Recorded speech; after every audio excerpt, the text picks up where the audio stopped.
Alright guys, welcome back to Simply Smoked. We've got a wet and rainy one today.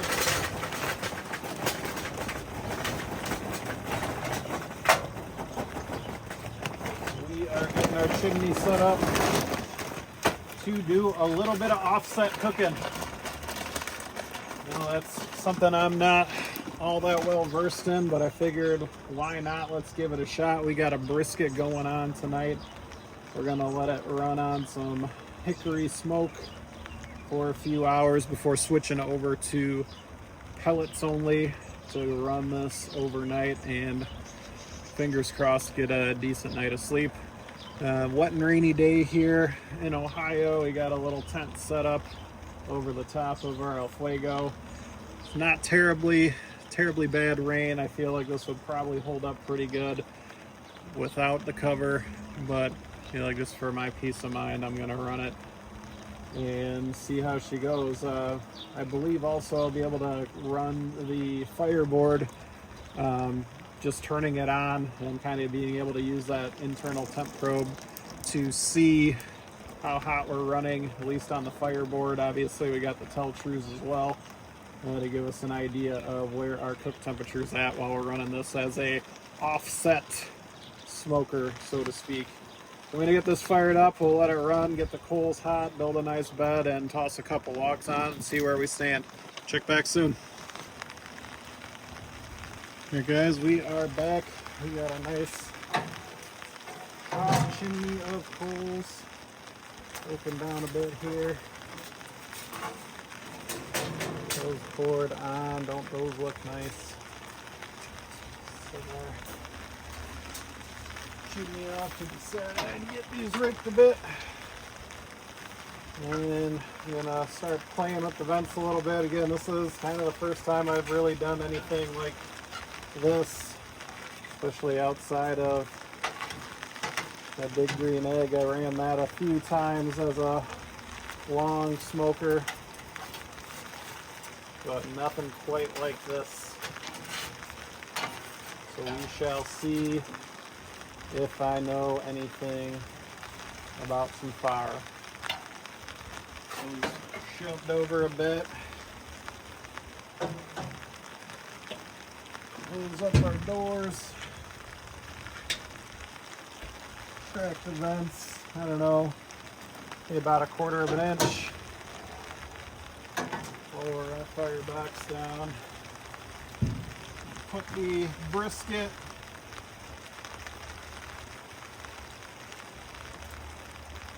on the right hand side there. We're gonna let that run. I'm gonna click on our fireboard and we'll see if we can get some heat in here and just how much. Fireboard already climbing. Started off at about 70. She's going up. That's a good sign. That means we got some fire in there. Got a little breeze here tonight. I don't think we're gonna get too crazy though. Be rolling about, I think, 10 to 20 mile per hour winds periodically throughout the night. So we're gonna let her run. We're gonna let her heat up a bit. I said I'm hoping to get this right side tell true up into the probably about 250, 275 range. That should give us a pretty decent temp on the right side, upper grate, for smoking our brisket. And I'll get that out here in a little bit as this gets heated up. I'm going to show you guys what I did. Nothing too crazy, a little trim, a little bit of salt, pepper, garlic, no binder. I'm team no binder. Usually I'll get my meat seasoned up and sitting back in the fridge several hours before it goes on. And before I put it on, as it's got more moisture on the surface, I'll hit it with some more pepper. That'll stick pretty good, give us a pretty decent bark for the rest of our cook. So check back in a little bit, see what our temps are at, maybe adjust the vents, maybe throw a split on, Do have some hickory splits sitting in the garage. I might toss one in here on the rack just to get it heated up so it catches pretty quick when we throw it on the pit. See you guys soon. All right, guys, we are back here at our El Fuego. We've got a decent little fire. Can't even really make out in there anymore. Did raise the grate up a bit to help heat the chamber up. We were taking a decent amount of time to come up to a good smoking temperature, but you can see on the fireboard we're at about 240. Right side, tell true, we're at about 250. Left side, running at a little over 250, probably 260, 265. So pretty solid temp distribution across the cook chamber. This is the first time I'm doing any kind of offset cooking or wood live fire smoking, I should say, on the El Fuego. Got some pretty decent smoke coming out. Got a couple hickory splits on our coal bed. So we are going to get our brisket, that final peppery seasoning that I talked about. Looks pretty solid right now, just to kind of sure up that crust, that bark at the end. Gonna hit it with a little more pepper, and we'll slide our fireboard pulse in and throw this thing on the top rack, get her going. So let's get the smoke. Probably listening to some nice ASMR, raindrops hitting our canopy. I don't know if there's a place that you'd rather be at 10:30 on a Friday night. Our birthday party tomorrow. I just broke one of the cardinal sins in having using one of my dry hands, or using my dry hand. And I flip that over, so we're down a glove, and that's okay. Let me get this patted on here. Sides look alright. Give them a little more touch up.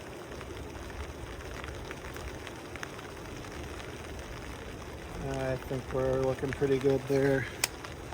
So let's get our pulse in here. They're kind of a weird, looks like the split between your pecs on this brisket. Never quite seen one like that before. I've gotten some pretty interesting looking cuts of meat from Costco. Some of them are a little less than desirable, and because they're vacuum packed, it's always pretty difficult to tell what you're going to come up with, so be a little tricky. I'm interested to see how this thing turns out and try to get it as centered as I can in there. Hopefully that doesn't throw off my cook time too much, so it's kind of in a weird spot. I'm going to try to be in as thick of a piece as possible here for us to get this on the smoke. I think we're ready to go.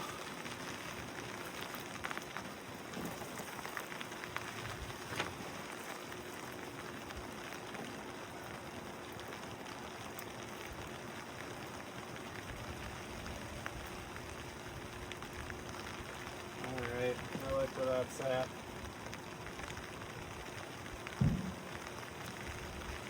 Alright guys, that's our brisket going on a nice little offset fire in our El Fuego Trio.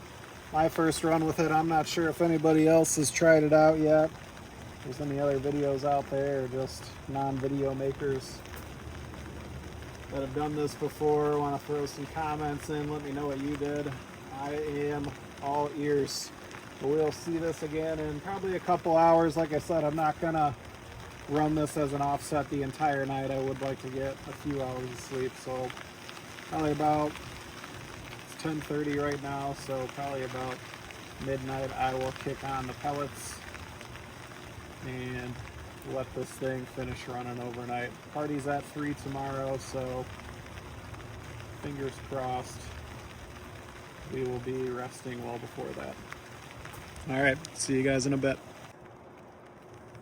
All right, guys, we're out here about 12 o'clock.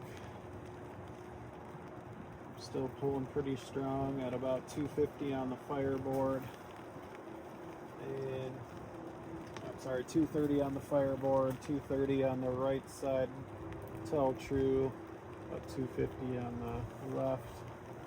I'm getting tired, so I'm going to fire up our fireboard to start running some pellets in this. I'll probably switch vent positions, maybe just open both. I don't think that's going to hurt us any. And go from there. We'll see what happens. I'll probably hang out, really start paying attention a little more just to see what happens when we get this thing running. Since we've already got a fire started, it'll be interesting to see what happens when this starts igniting pellets. So let's pop our button. So right away the auger fires right up. I can hear it feeding pellets.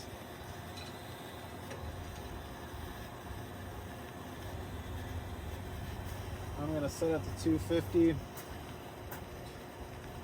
I don't really think the fan's going to have too much of an impact, though it does kind of seem like we started getting a lot more smoke out of the live fire side vent now that the fan's kicked on. That's something that I honestly would really have liked to have seen, maybe some kind of door or hatch inside to either just expose a wide open hole or even just like some vents. I know the fans are down lower in the fire pot, but I imagine that could have maybe tuned them up a little bit to allow for fire control on the left hand side. I mean, I don't think it would have been perfect, wouldn't have been as good as like having something directly in, like a bellows or something in the fire pot side, or I'm sorry, in the live fire side. But I think it would have been a pretty neat addition to something like this, just to see what would have happened. Maybe they tested out, I don't know, I'm not an insider. I really do enjoy the fact that you can run the fireboard just even without it to monitor pit temps while you're inside. You could even get crazy and throw a ambient temp probe in there just to get readings that way if you wanted to see, because obviously this is a large unit. That's something I might experiment with in some later cooks, of using that ambient temp probe. Maybe see how I can adjust temperatures. As you know, you can run the fireboard off those ambient temp probes, so I might see what you can do to adjust temperatures across the cooking grades, maybe even out some of those hot and cold spots a little bit better if you were to put an ambient probe maybe a little farther away from the pellet side when it's running, and use that to control pellet feed. So as the fan kicks on, it's definitely kicking up the heat. And when I came out, we were about 230 or so. It's up to about 270 on the fireboard pit probe. I imagine that'll probably start to mellow out a little bit. I'm going to hang out here, see what happens with the fire on the pellet side. Make sure it starts running okay, and I'll probably close the vents down a bit for the firebox. See you guys soon. Alright guys, we are back out here at El Fuego. We're going to take a look at our brisket. It's been running overnight, 7 hours now, and take a look at that piece of meat. It is beautiful. Solid bark going, not really washed off or anything. We are going to get this foil boated. We're running about 160.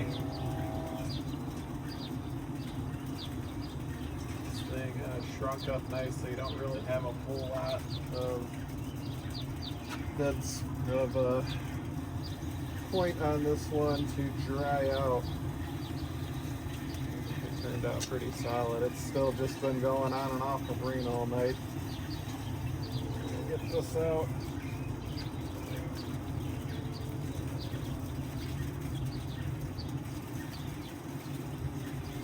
Buddy.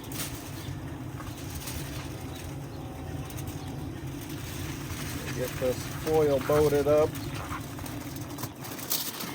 Ooh, go for that rain. It did not really stop much all night. Maybe for a few minutes here and there, but for the most part it's been running.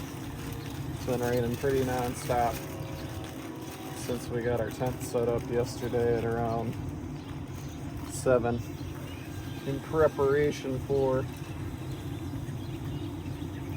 smoking today and last night. So I'm going with the foil boat.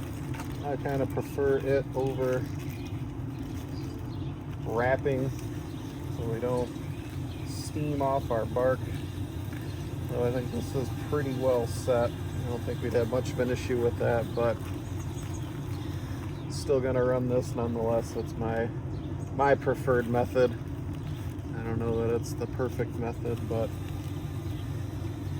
it's one I have success with. So we got her nice and rolled up tight around our brisket. We're gonna get her back on, and I'm probably gonna crank up the heat. Been running for really, what, about 9 hours now total. I'm going to turn this up to 300 here. I think that'll probably push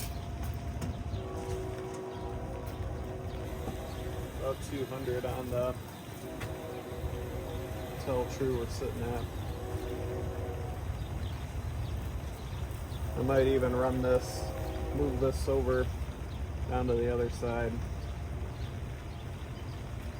just so we don't overdo the bottom.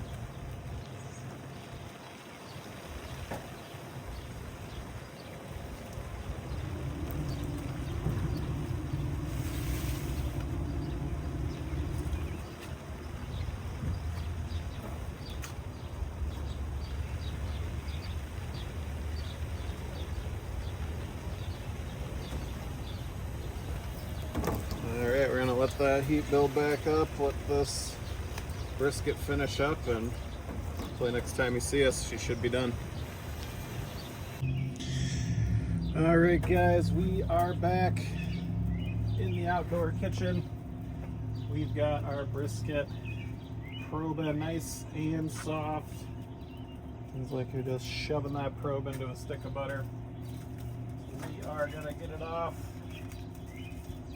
Is at about, see the heat again. I did not bring gloves, of course. As ill prepared as I generally am for things. There we go, got that transfer done without making a huge mess. We're gonna let this vent.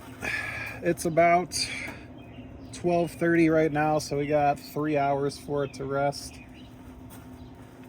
That should be plenty of time for this thing to just keep on getting more and more tender. Soak some juices up.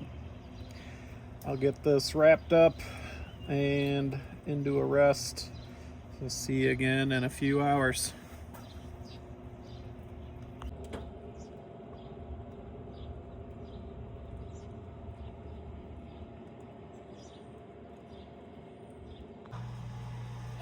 Alright guys, we are back in here after about a 4-hour rest. I'm gonna get this cut. Oh my goodness, that just glides right through there. Can only put on one glove like a psychopath. I'll get one more out, or 20 more out. And that's just the way she goes. Let's give her a little peekaboo streets. Oh my goodness. That is a juicy bird. Inside. Other side. A little dry on the top. But goodness gracious. The rest of it is so juicy. Well guys, that's our first run. It's a part-time offset, part-time pellet smoker, most of the time pellet smoker. Initial thoughts, did take quite a bit of time to heat up with the coals, but I think that was more on me just not using enough. That's a massive pit. Next time we will know. Alright friends, so I ran out of storage while I was trying to give my final thoughts there, and before I got to the taste test, I know, rookie mistake, I apologize. I will try to be better, but that's not going to be a promise because who knows what's going to happen. Anyways, I thought I'd share the session for my fireboard of this cook. You can see early on there at the start, I flicked the fireboard on at around 9:20 and got the splits going up to about 240. That is when I first put on our brisket, so you'll see the temp drop down when I opened up the lid and that heat start to escape, but then it definitely jumped back up there as the lid was closed and allowed the pit to come back up to temp. At about 11:45, I believe it was, is when I kicked on the pellets. So you can see the fan coming on there did certainly kick the temperature up on the cook chamber. It did drop back down and jump back up a little bit, but eventually, as I think the wood fire died down, the pellets really started to take over, and you can see that cook even out throughout the length of the morning or overnight into the morning there. When I came out and put our brisket in the foil boat, gave it a wrap, and I cranked the temperature up on the pellet side. That definitely helped speed up our cook. I mean, overall in this thing, we were a little over 12 hours, so definitely a lot of time on the smoke, definitely a lot of time to allow this thing to come up to temperature. Even though I was running the pit at about 330 degrees over on the left hand upper grate, so the diagonal corner away from the fire pot on the pellets. We were running at about 250, 260, so a great spot to get this thing finished up. And as you saw from the video, great bark, great flavor, a little dry in the point. Again, I'm still trying to figure this pit out and trying something that I've never tried before with the offset, switching to pellets. Not going to necessarily blame that, but it was definitely a different factor, and I think overall resulted in a much stronger smoke flavor compared to just pellets alone. I would be interested to see how it does just using the split basket on a longer cook like that. I haven't got an opportunity to do that yet. Maybe that'll be in store for one of my future cooks. If there's anything you guys want to see or have any questions or any tips or feedbacks from what you saw in this video, feel free to drop that information in the comments, and I will try to accommodate as best as I can. Appreciate you guys all watching this video, and as always, stay smoky, friends.